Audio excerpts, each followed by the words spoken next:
Orang sabar pasti tidak bisa berpikir mengeluarkan cincin ini dalam 3 detik. Bahkan jika Anda mengutak-atiknya selama 10 hari setengah bulan, Anda tidak dapat melakukannya. Orang pintar bisa melepas lingkaran ini dalam sekejap mata.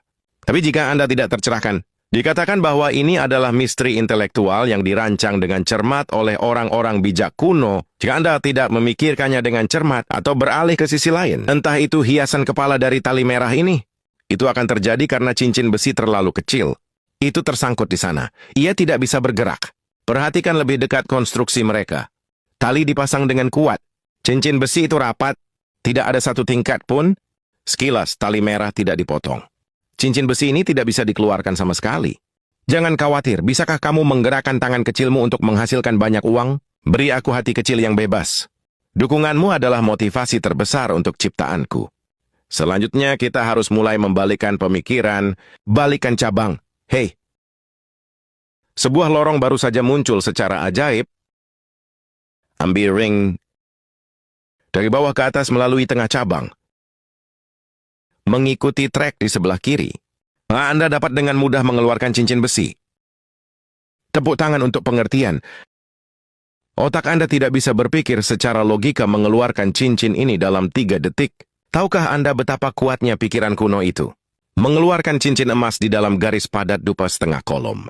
Tugas yang tampaknya sederhana ini, berapa banyak orang pintar yang telah buntung. Kebanyakan orang akan menarik cincin emas dengan satu kekuatan, tapi ada cincin emas tangga sempit dan lebar di bawah. Tidak peduli bagaimana Anda menarik. Cincin emas tidak bergerak. Rumor mengatakan bahwa ini adalah soal tes kecerdasan yang dirancang khusus oleh Zhuge Liang untuk adu. Mencoba menyerahkan cincin emas langsung ke atas, dengan enggan bergerak ke kiri. Bergerak ke kanan sama-sama sia-sia. Sama anak-anak dengan kemampuan tangan yang kuat tidak terjebak oleh jenderal di depan mereka. Yang berbeda karena menemukan 2 cincin perak kecil yang tidak mencolok, terhubung, dan disimpan. Yang kedua cincin perak ini terlihat kecil dan indah. Bahkan bisa meluncur bebas di lintasan bergelombang dengan cincin emas dan cincin trapesium.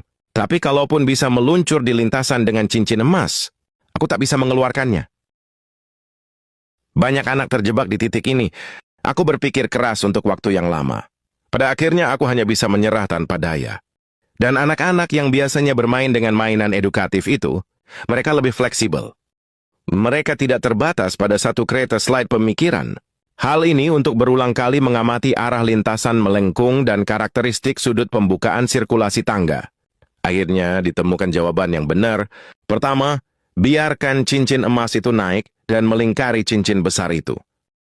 Mengambil cincin trapesium yang terabaikan lagi, menjejerkannya ke puncak lintasan, lalu memisahkan kedua cincin perak itu ke kiri dan ke kanan. Langkah paling krusial telah datang untuk meloloskan cincin perak yang terpisah ke dalam cincin emas dengan sudut miring. Tunggu sampai kedua cincin perak itu benar-benar disatukan. Ada saluran tambahan di lintasan. Terakhir, pegang saja cincin emas itu. Setiap tengah lingkaran di sepanjang jalur yang benar. Cincin emas itu berhasil dilepas. Orang sabar tidak bisa berpikir mengeluarkan cincin ini dalam 3 detik. Siapapun yang memahaminya dapat memecahkannya dalam hitungan detik.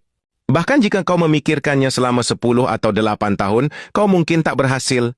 Aku tak mengerti misteri itu. Tes khusus kekuatan otak dan konsentrasi. Selama ribuan tahun, hitung banyaknya orang pintar yang berusaha sekuat tenaga mencari tahu jalan masuk ke dalam.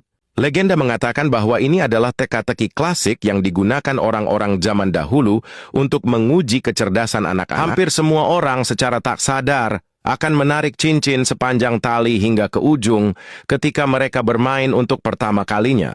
Tapi begitu gagang bundar di ujung benar-benar macet. Aku tak bisa berkeliling. Jalan ini tak berfungsi. Lalu berpikir secara berbeda, mulailah dengan tali. Tarik saja ke satu sisi. Pindahkan tali ke posisi garis. Segmen kayu kecil di ekor menjadi simpul mati lagi. Ini jebakan. Ini adalah gadget bernama pilar unring. Apapun yang terjadi. Orang yang kurang cerdas mungkin berkata, potong saja dan selesai. Ini benar-benar dipotong. Apa gunanya mainan ini? Dan orang yang berpikir cepat akan memperhatikan lubang panjang di kolom. Kupikir aku akan melewati cincin itu saja. Hasilnya bukan hanya mustahil dikeluarkan, sebaliknya nyata ini semakin berantakan dan berantakan. Kamu harus mengagumi kebijaksanaan orang dahulu, desainnya sangat cerdik. Tidak peduli seberapa tinggi IQ-nya.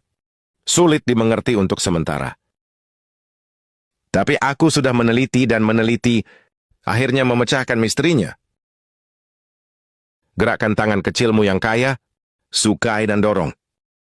Aku akan membawamu melewatinya segera dengan langkah-langkah termudah.